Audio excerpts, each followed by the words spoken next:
مشہور حدیث ہے صلو کما رأیتمونی اصلی، ایسے نماز پڑھا کرو جیسے مجھے دیکھتے ہو میں نماز پڑھتا ہوں۔ اس سے لوگ کیا مفہوم نکالتے ہیں؟ اس سے لوگ مفہوم نکالتے ہیں کہ جیسے کھڑے ہوتے تھے ویسے کھڑا ہوا کرو، جیسے سجدہ کرتے تھے ویسے سجدہ کیا کرو، جہاں ہاتھ باندھتے تھے وہاں ہاتھ باندھا کرو، یہی بات کرتے ہیں نا۔ اور اس پہ گھنٹوں گھنٹوں بحث ہوتی ہے، کہاں ہاتھ باندھوں، یہاں باندھوں، یہاں باندھوں، یہاں باندھوں، یہاں، اس پہ گھنٹوں بحث ہوتی ہے۔ دیکھو جب رسول صلی اللہ علیہ وسلم نے کہا جیسے میں نماز پڑھتا ہوں ویسے پڑھا کرو، کبھی سوچا صحابہ کے ہاں اختلاف تھا کہاں ہاتھ رکھیں؟ صحابہ کے ہاں اس بات پہ اختلاف تھا، کبھی سوچا ہے کیوں اختلاف تھا؟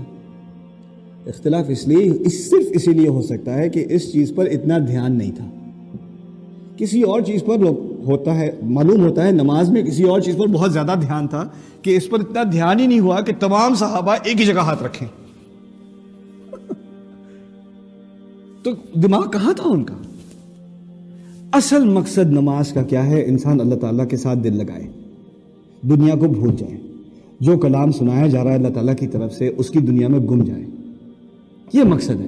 جب انسان کی پیشانی زمین پر لگے، اس کا جسم اللہ تعالیٰ کے سامنے بالکل اپنے آپ کو سبمٹ کر دے، تو اس کا دل بھی اپنے اللہ تعالیٰ کے سامنے اپنے آپ کو سبمٹ کر دے، اس کی انا بھی، اس کا فخر بھی، اس کی پرائیڈ بھی اپنے آپ کو سبمٹ کر دے۔ یہ رسول صلی اللہ علیہ وسلم کی نماز ہے۔ ہمیں کس چیز سے واسطہ ہے؟ ہاتھ یہاں ہونے چاہیے کہ یہاں ہونے چاہیے کہ یہاں ہونے چاہیے؟ ان چیزوں کی اہمیت ہے، لیکن اگر صحابہ سے پوچھو گے نا تو کسی اور چیز کی بہت زیادہ اہمیت ہے۔ ہمیں اصل میں دین کا ڈھانچہ رہ گیا ہے، اس کی روح نکل گئی ہے۔ قرآن کا مقصد ہے، اگر قرآن کا مطالعہ کرو گے تو روح نہیں نکلے گی دین کی، اور اگر روح نکل جائے اور تم صرف ڈھانچے پر ہی بحث کرتے رہو تو یہی فساد ہے۔ اصل فساد یہ ہے۔ میں یہ نہیں کہتا کہ نماز ٹھیک سے پڑھنا، قبلے کی طرف رخ کرنا، کتنی رکعتیں پڑھنا، کیسے بیٹھنا، کیسے سجدہ کرنا، کیسے کھڑا ہونا، یہ اہم نہیں، بہت اہم ہے، بہت اہم ہے، لیکن اس سے کہیں اہم کیا ہے؟ اصل مقصد نماز کا۔ اگر ہم اپنے بچوں کو ریز کر رہے ہیں، ٹھیک سے نماز پڑھنا سکھاتے ہیں، ہم کہتے ہیں ٹھیک سے نماز پڑھنا سکھا رہا ہوں، میں تو کہتا ہوں کسی نے بھی ٹھیک سے نماز پڑھنا کبھی سکھایا ہی نہیں، جہاں تک میرا علم ہے۔ ٹھیک سے نماز پڑھنا سکھاتے ہیں، کیا مطلب ہے آپ کا ٹھیک سے نماز پڑھنا سکھاتے ہیں؟ وضو کرنا سکھایا ہے، قبلے کی طرف منہ کرنا سکھایا ہے، اردو میں نیت کرنا سکھایا ہے، نیت کرتا ہوں 4 رکعت نماز قبلے کی طرف عربی میں کھڑا ہوا 4:35 پر، یہ سکھائی ہے آپ نے نماز، اور کون سی دعائیں آپ نے رٹنی ہیں وہ سکھائی ہیں۔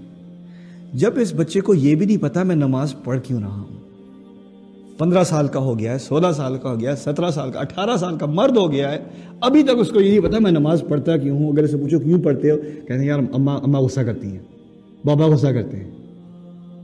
تم نے نماز نہیں سکھائی یار، تم نے کچھ کارڈیو واسکولر ایکسرسائز سکھائی ہے، نماز نہیں سکھائی۔ اگر نماز سکھائی ہوتی تو اس نوجوان کو، اس لڑکے کو، اس لڑکی کو پتا ہوتا کہ وہ خدا کے سامنے کیوں کھڑا ہے، کیوں کھڑی ہے۔ یہ دین کی اصل ہے۔ اس کے علاوہ اور چیزوں پہ سارا زور، اور جو اصل ہے میں آخری جو فساد ہے میں آپ کے سامنے رکھ دوں۔ کیا فساد ہے؟ ہمارے ہاں کلچر میں بچوں کو ایک دفعہ قرآن ضرور ختم کرانا چاہیے، قرآن کا ختم کرانا چاہیے۔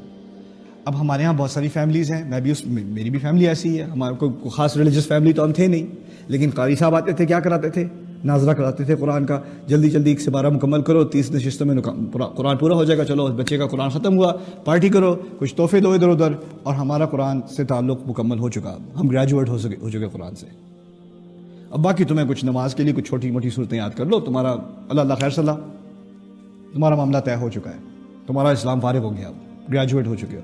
اس سے زیادہ کچھ سیکھنے کی کوشش کرو گے تو تم تو مولوی ہو گئے ہو یار، مولوی بننے کی تمہیں کیا ضرورت ہے؟ ملا کیوں بن رہے ہو؟ کس نے تمہارے دماغ میں باتیں بھری ہیں؟ آرام سے رہو، کوئی ضرورت نہیں ہے اور کچھ سیکھنے کی۔ رسول صلی اللہ علیہ وسلم نے جو قربانیاں دی ہیں، جو جا کر جو قریش جو ہے وہ مارنے کو آگے ہیں، مرنے کو مارنے کو آگے ہیں، کس وجہ سے؟ اس قرآن کی وجہ سے۔ اس قرآن میں اتنی قوت تھی، اس کا وہ جواب الفاظ سے نہیں دے سکتے تھے، مارنے کو تیار تھے، مرنے کو تیار تھے۔ اور یہ وہی قرآن ہے جس کے بارے میں ہم مسلمان کہہ رہے ہیں یہ تو پتہ ہے یار، یہ کیا چیز ہے، مجھے تو پتہ ہے، اس میں بس 1-2 کہانیاں ہیں، کچھ حلال حرام کی بات ہے، اور کیا ہے، یہ تو پتہ ہے ہمیں۔ کتنا انڈر ایسٹیمیٹ مسلمان اس قرآن کو کرتا ہے، وہ کافر بھی نہیں کرتا تھا اس وقت کا۔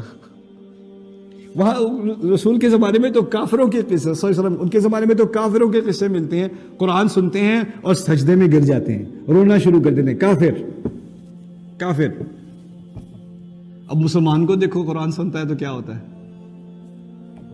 کچھ بھی نہیں ہوتا۔ لو صفت القلوب ما شبعت من کتاب اللہ، عثمان رضی اللہ تعالیٰ عنہ کہا کرتے تھے اگر دل صاف ہوتے تو قرآن سے کبھی دل نہ بھرتا، اللہ کی کتاب سے دل نہ بھرتا، اگر دل صاف ہوتے تو۔ میں یہ سب باتیں اکٹھی اس لیے کر رہا ہوں کہ قرآن کے مطالعے کا اصل مقصد علم نہیں ہے، قرآن کے مطالعے کا اصل مقصد ہے اس امت کی جو ایک جسم رہ گیا اور روح نکل چکی ہے، اس روح کو دوبارہ واپس ڈالنے کے لیے روحا من امرنا، اس قرآن کے الفاظ میں سے، اس کے ناموں میں سے ہے، یہ ایک روح ہے اللہ تعالیٰ کی طرف سے۔ اس امت میں دوبارہ روح ڈالنی ہے تو قرآن کو دوبارہ انٹروڈیوس کرانا پڑے گا، قرآن کو دوبارہ ٹائم دینا پڑے گا، اس کو دوبارہ پرائیورٹی دینی پڑے گی۔ جب تک وہ نہیں دو گے کچھ نہیں ہونا، کچھ بھی نہیں ہونا۔ وہی فرقہ بازی چلتی رہے گی، وہی ایک دوسرے سے نفرت، وہی حلال حرام کے فتوے تم پوچھتے رہو گے ایک دوسرے سے، گھنٹوں اسی پہ بحث ہوتی رہے گی۔ لاٹو مشین پہ فتوے پوچھو گے، پھر لکر پہ فتوے پوچھنے، پھر اس کے بعد جو دین کا اصل مقصد ہے، انسان کا مقصد ان چیزوں سے بہت زیادہ اعلیٰ چیز ہے۔ اللہ تعالیٰ نے ہمیں اس دنیا میں ڈالا ہے، اس امت کو اس دنیا میں ڈالا ہے بہت اعلیٰ کام کے لیے، اور وہ اعلیٰ کام ہمیں ہمارے دل تک، اندر تک تب تک نہیں گھسے گا جب تک یہ کلام ہمارے اندر نہیں جائے گا، جب تک یہ اندر نہیں جائے گا۔ یہ مقصد ہے قرآن پڑھنے کا۔ اور جو لوگ کہتے ہیں کہ نہیں ہم تو دین کی بات کر رہے ہیں، ہم تو اصلاح پھیلا رہے ہیں، یہ اصلاح پھیلا رہے ہو اور بالکل قرآن کی روح کے مخالف، یہی فساد ہے۔ الا انہم هم المفسدون ولکن لا یشعرون، انہیں تو پتہ ہی نہیں کہ وہ فساد کی جڑ ہے۔ اللہ تعالیٰ ہمیں فساد بنانے والوں میں سے، پھیلانے والوں میں سے بچائے، اور ہمیں قرآن سے ایک صحیح معنوی تعلق پیدا کرنے کی توفیق دے۔ بارک اللہ لی ولکم فی القرآن الحکیم ونفعنی وإیاکم بالآیات والذکر الحکیم۔